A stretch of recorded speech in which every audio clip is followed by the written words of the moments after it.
Most people consider life a battle, but it is not a battle. It is a game.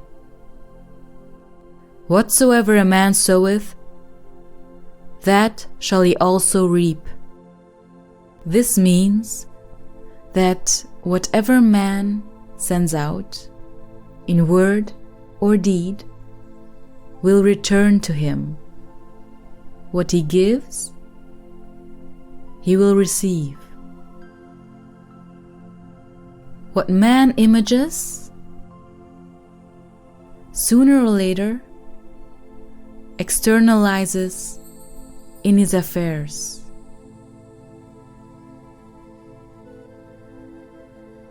So we see, to play successfully the game of life, we must train the imaging faculty.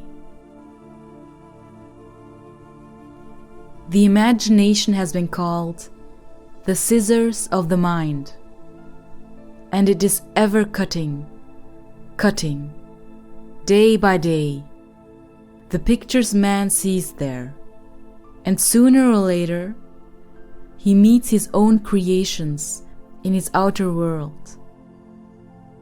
To train the imagination successfully, man must understand the workings of his mind.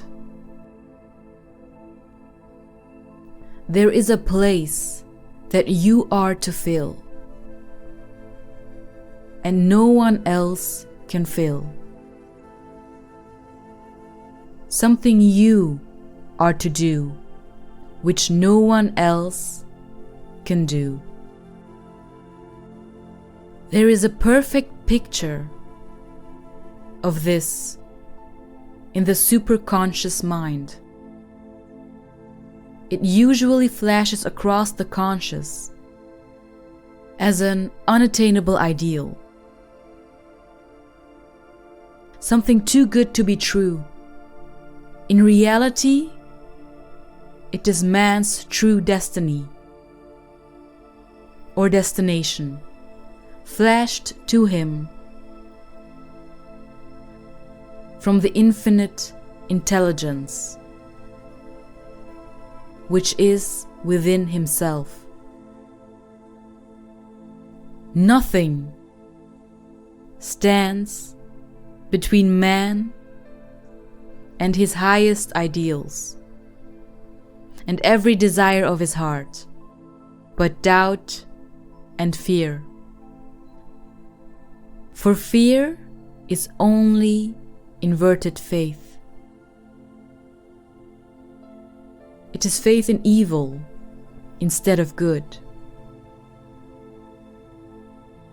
Man has ever a silent listener at his side, his subconscious mind. Every thought, every word is impressed upon it and carried out in amazing detail.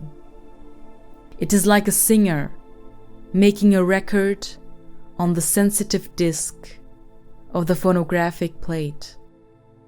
Every note and tone of the singer's voice is registered.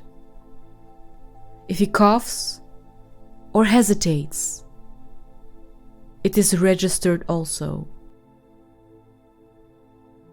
So let us break all the old bad records in the subconscious mind, the records of our lives, which we do not wish to keep, and make new and beautiful ones.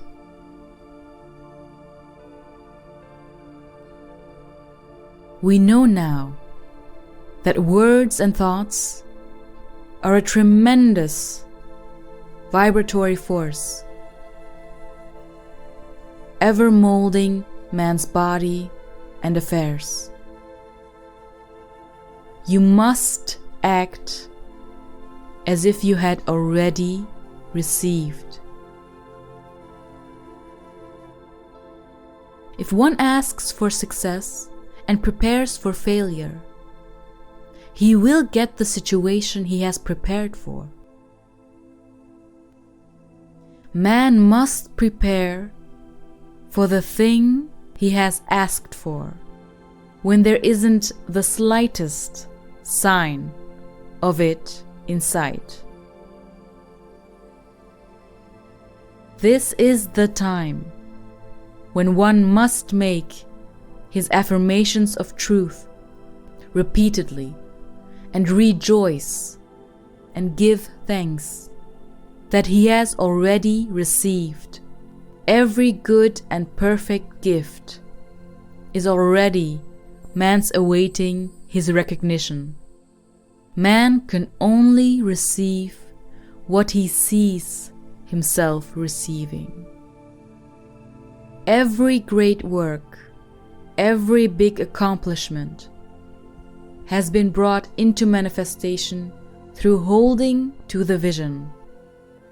And often, just before the big achievement, comes apparent failure and discouragement.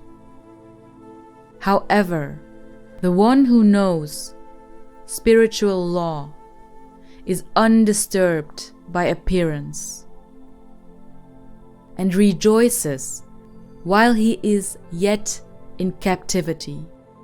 That is, he holds to his vision and gives thanks that the end is accomplished. He has received. So man must ever hold the vision of his journey's end and demand the manifestation of that which he has already received. It may be his perfect health, love, supply, self-expression, home or friends. They are all finished and perfect ideas, registered in divine mind, man's own superconscious mind, and must come through him, not to him. You can control any situation if you first control yourself. One gets too close to his own affairs and becomes doubtful and fearful. The friend or healer sees clearly the success, health, or prosperity and never wavers because he is not close to the situation. A person knowing the power of the word becomes very careful of his conversation. He has only to watch the reaction of his words to know that they do not return void. Through his spoken word, man is continually making laws for himself.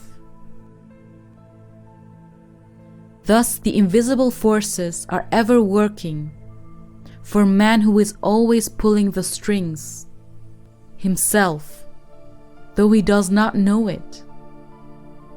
Owing to the vibratory power of words, whatever man voices, he begins to attract. The metaphysician knows that all disease has a mental correspondence, and in order to heal the body, one must first heal the soul. Every disease is caused by a mind not at ease. Any inharmony on the external indicates there is mental inharmony. As the within, so the without. Man's only enemies are within himself. In other words, love and goodwill destroy the enemies within oneself. Therefore, one has no enemies on the external. There is peace on earth for him who sends goodwill to man. Resist not evil, be not overcome of evil, but overcome evil with good. If you do not run your subconscious mind yourself, someone else will run it for you. Bless your enemy, and you rob him of his ammunition. His arrows will be transmuted into blessings. Life is a mirror, and we find only ourselves reflected in our associates. Living in the past is a failure method and a violation of spiritual law. The robbers of time are the past and the future. Man should bless the past and forget it, if it keeps him in bondage, and bless the future, knowing it has in store for him endless joys. But live fully in the now. One should never use an affirmation unless it is absolutely satisfying and convincing to his own consciousness. And often an affirmative is changed to suit different people. It is man's divine right to have plenty, more than enough. Man receives only that which he gives. The game of life is a game of boomerangs. Man's thoughts, deeds, and words return to him sooner or later with astounding accuracy. For man can only be what he sees himself to be, and only attain what he sees himself attaining. Man sees first his failure or success, his joy or sorrow, before it swings into visibility from the scenes set in his own imagination. Desire is a tremendous force and must be directed in the right channels, or chaos ensues. Man cannot force the external to be what he is not. If he desires riches, he must be rich first in consciousness. Music has a fourth dimensional quality and releases the soul from imprisonment. It makes wonderful things seem possible and easy of accomplishment. There is no peace or happiness for man until he has erased all fear from the subconscious. Fear is misdirected energy and must be redirected or transmuted into faith. Man should watch himself hourly to detect if his motive for action is fear or faith. In the twinkling of an eye, man's release will come when he realizes there is no power in evil. Real love is selfless and free from fear. It pours itself out upon the object of its affection, without demanding any return. Its joy is in the joy of giving. love is God in manifestation and the strongest magnetic force in the universe. Pure, unselfish love draws to itself its own. It does not need to seek or demand. You can never receive what you have never given. Give a perfect love, and you will receive a perfect love. No man is a success in business unless he loves his work. The picture the artist paints for love of his art is his greatest work. Money in itself is good and beneficial, but used for destructive purposes, hoarded and saved, or considered more important than love, brings disease and disaster and the loss of money itself. There is nothing too great of accomplishment for the man who knows the power of his word and who follows his intuitive leads. By the word, he starts in action unseen forces and can rebuild his body or remold his affairs. Intuition is a spiritual faculty and does not explain, but simply points the way. Indecision is a stumbling block in many a pathway. In order to overcome it, make the statement repeatedly: I am always under direct inspiration. I make right decisions quickly. As man becomes spiritually awakened, he recognizes that any external inharmony is the correspondence of mental inharmony. If he stumbles or falls, he may know he is stumbling or falling in consciousness.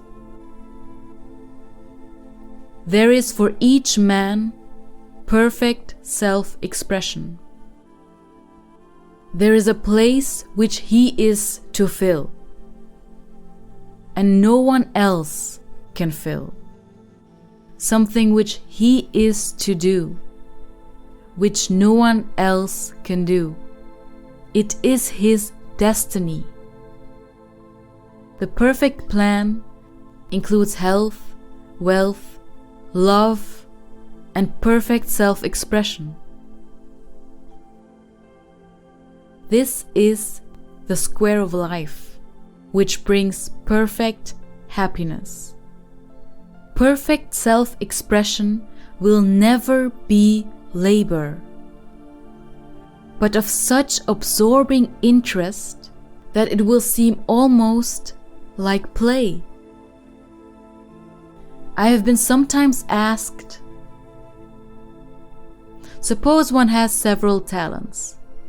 How is he to know which one to choose? Demand to be shown definitely. Say, Infinite Spirit, give me a definite lead. Reveal to me my perfect self-expression. Show me which talent I am to make use of now. Some people are cheerful givers, but bad receivers. They refuse gifts through pride or some negative reason, thereby blocking their channels, and invariably find themselves eventually with little or nothing. There is always the perfect balance of giving and receiving, and though man should give without thinking of returns, he violates law if he does not accept the returns which come to him. Man goes through many births and deaths until he knows the truth which sets him free. All the good that is to be made manifest in man's life is already an accomplished fact in divine mind, and is released through man's recognition or spoken word. So he must be careful to decree that only the divine idea be made manifest. For often he decrees through his idle words failure or misfortune. It is impossible for man to release more than he thinks is possible, for one is bound by the limited expectancies of the subconscious. He must enlarge his expectancies in order to receive in a larger way. Man should make an art of thinking. The master thinker is an artist and is careful to paint only the divine designs upon the canvas of his mind. And he paints these pictures with masterly strokes of power and decision, having perfect faith that there is no power to mar their perfection and that they shall manifest in his life the ideal made real.